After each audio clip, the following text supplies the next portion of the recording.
खुदा साहब बात ये कि अगर आप आर्टिकल 6 का मुतालबा करेंगे ना पीडीएम पे, मैं आपके साथ खड़ा हूं, आप बिल्कुल ठीक कह रहे हैं, साबित करेंगे हम, तो फिर तो माफ़ी मांग के, अगर इमरान खान साहब की माफ़ी आपने एक्सेप्ट कर ली है कि उन्होंने माफ़ी मांग ली अपने आप से और आपके सामने माफ़ी मांग ली, वैसे तो कौम से माफ़ी मांगनी चाहिए सबको, लेकिन चले माफ़ी मांग भी ली अल्लाह ताला से और आपके सामने मांग ली कि जी मैंने गलतियां की, एजेंसियों से काम करवाया, इस्टेब्लिशमेंट के साथ मिलकर जो है अपने पॉलिटिकल ओपोनेंट्स को विक्टिमाइज कराया, नहीं करना चाहिए, सबक सीख लिया, तो सबको माफ़ी दें, फिर सबको माफ़ी है, फिर पॉइंट खत्म खुदा साहब, फिर तो सब माफ़ी के लायक है। देखो देखें कामरान, एक तो मेरे सामने कोई माफ़ी वगैरह नहीं मांगी गई है। अच्छा। एक गलतुल आम एक रिवाज चल रहा था, जितने भी आपके माशाअल्लाह कायदीन हैं वो बैसाखियों पर सवार होके ये खेल तमाशा जो है एस्टैब्लिशमेंट का, अनफॉर्चुनेटली ये बड़ी अरसे से चल रहा है। अब इमरान खान ने आज आकर इसे डक्का लगाया है, वो करना तो बड़ा आसान था।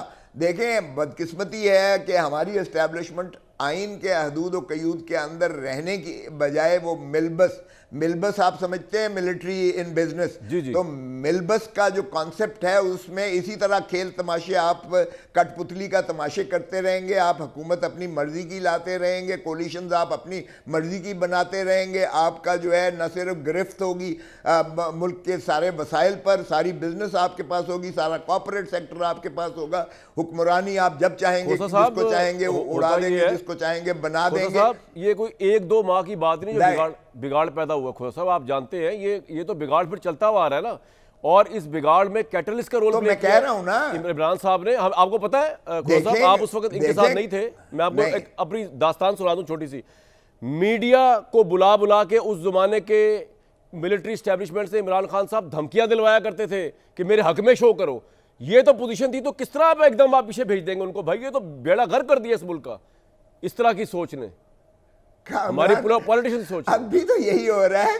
तो सर अब ऑब्वियसली तो आपने अगर मैं आपसे एग्री कर जाऊं अगर ऐसे ही हो रहा है आपके कई चैनल्स पर मेरा और एतजाज का दिखाना वो पाबंदी लगी हमने दिल से लगाया हुआ, देखे आपको बुलाया हुआ, देखे कैसे दिल से लगाया हुआ चले। हाँ, तो जो बातें आप मुझसे कर रहे हैं वो भी तो आप देखिएगा ना। देखिए बात ये है कि एक सेकंड सर, ये मुझे बताएं कि जस्टिस काजी फाइज ईसा साहब वाला फैसला जो सुप्रीम कोर्ट ने किया कि जी जज साहब के, सुपीरियर कोर्ट के जजेस के बच्चों के और उनकी जो है बीवी के यानी अज़दवाज के असासा जात वो जज के खाते में शुमार नहीं किए जाएंगे, उनके खिलाफ उसका रेफरेंस नहीं लिया जाएगा। मुझे बताएं क्या ये फैसला दुरुस्त है? और ये 4 जजेस में से 6 जजों में से 2 जज जिन्होंने पहले इनके खिलाफ फैसला दिया था, अब इनके हक में रिव्यू में सुन लो यार कामरान सुन लो ना, हौसला रखो। जी हौसला, आप जो चाहे कहें। मुझे बताएं ये बोले ये फैसला बताएं ये सही है? ये फैसला सही है? कोई जज अपने नाम पे लेता है ना? आप तो लॉयर, आप किसी ने हाथ नहीं डालना। मैंने देखे सर मैं तस्लीम करता हूं फैसला हो गया सुप्रीम कोर्ट में, रिव्यू में फैसला हुआ। ये कमाल है कि वो जज साहबान जिन्होंने पहले उनके खिलाफ दिया था फैसला अब उनके हक में दिया, और उनमें से एक जज साहब इस वक्त सुप्रीम जुडिशियल काउंसिल के मेंबर ले लिए गए ऊपर सुप्रीम कोर्ट में। तो देखें ना खुलवाएं ना बातें खुलवाएं इस तरह से, लेकिन हमने तस्लीम कर लिया। आपकी तो मौज है, मैं बताऊं आपको करते हैं कि वो आइन आप सही रह गए। नहीं सर, आपको तो हम कुछ कह ही नहीं सकते ना, क्योंकि ना आप जब इमरान खान ये सब कुछ कर रहे थे, आप उनके मिनिस्टर थे, ना आप उनके साथ थे, उस वक्त आप ठीक रह गए। बल्कि आप हमारे टॉक शोज में आके तनकीद करते थे कि ये नहीं होना चाहिए, ये आपके सारे व्यूज है हमारे पास, और बड़ी अच्छी बात करते थे आप, अभी भी अच्छी कर रहे हैं। कामरान देखो, अब भी कोई चीज आइन से मावरा होगी, कोई चीज कानून के मावरा होगी।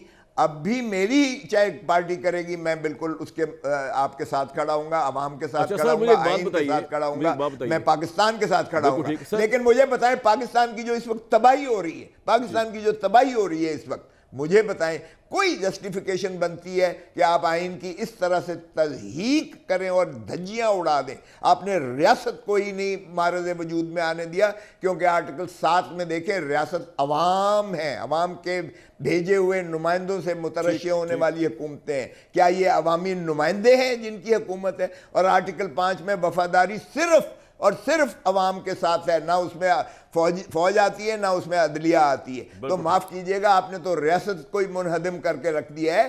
सो मुझे बताएं, मैं जब आर्टिकल 6 कहता हूं तो मैं इसके तनाजर में कह रहा हूं कि खुदारा रियासत को मुनहदम न कीजिएगा, आइन को चलने दीजिएगा। ब्रेक से पहले खोसा साहब मुझे एक बात बताइए कि आप कहते हैं और उमर अयूब साहब कहते हैं कि फौज का पॉलिटिक्स से कोई ताल्लुक नहीं, तो फिर let's start it. Imran Khan साहब की इस स्टेटमेंट को आप चेंज करवाएं, आप उनसे मिले, उनसे कहें कि भाई अब हमारा मौकफ ये है आपके कहने पे कि फौज का सियासत से कोई ताल्लुक नहीं। तो आप जो पॉलिटिकल डायलॉग की बात कर रहे हैं उसमें आप क्यों कह रहे हैं कि मैंने फौज से बात करनी है? करें, आप पॉलिटिशियनों से बात करें, अपने लिए रास्ता निकालें।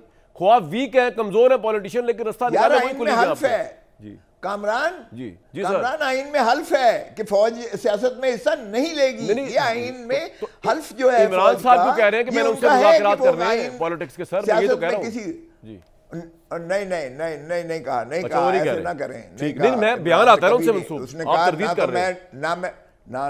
उसने कहा ना मैं मैं तरदीद कर रहा हूं। उसने कहा ना मैं डील करूंगा, ना मैं मुल्क छोड़ के जाऊंगा, मेरा मरना जीना इसी धरती में है, मैं अवाम को मुक़्तदर करके रहूंगा, चाहे मुझे पाकिस्तान की सारी जेलें फिरा दें। तो ये मेरा साथ खुद इमरान खान की बात हुई साहब, एक जो बात बताओ, पास्ट में हो गया, जो पहले हो गया हो लिया, जो हो लिया।